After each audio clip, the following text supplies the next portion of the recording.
Why did the state Senate vote against the confirmation of Transportation Secretary Lynn Peterson, and what are the implications of this for other parts of state government? Well, last week the state Senate used their constitutional power to not confirm an appointee of the governor. Typically the Senate confirms everybody that the governor appoints. This idea that you would not confirm an appointee, that has not been exercised since 1998. So this is very rare, but it's used with purpose, and I think in this case it is warranted both in a general and a specific sense. Generally, that there are a number of agencies in state government, I think, that are out of the bounds of accountability, that are not concerned with legislative oversight, not concerned with the will of the people, and that's a concern that is a valid thing for the legislature to follow up with.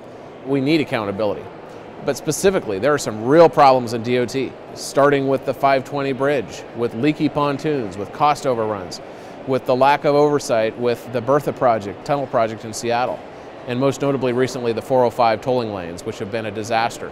And a number of legislators are saying about those 405 tolling lanes, we need change. And finally, the governor has held a press conference and he said that he wants to change course a little bit on 405. I think that's a good thing, but we need to go even further than that. And we need a whole new direction in the transportation department in this state. And so implications for the future, we need a whole new culture of accountability in state government, and I'm hoping that the governor will take a lead on that.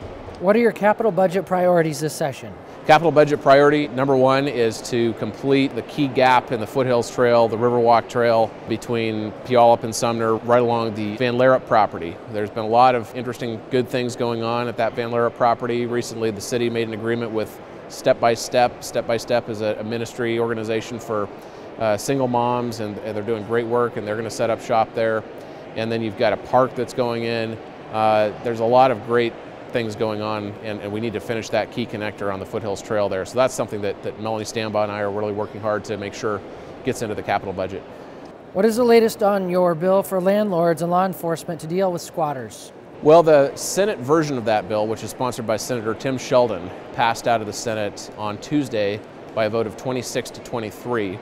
And so there's some work to do in the House when that comes over to the House Judiciary Committee. We've been assured that there will be a hearing on that bill in that committee, and we're going to want as many people to come down to testify. There's some real concerns, especially in the Summit Waller area of unincorporated Pierce County, about squatters who've set up in property where they should not be.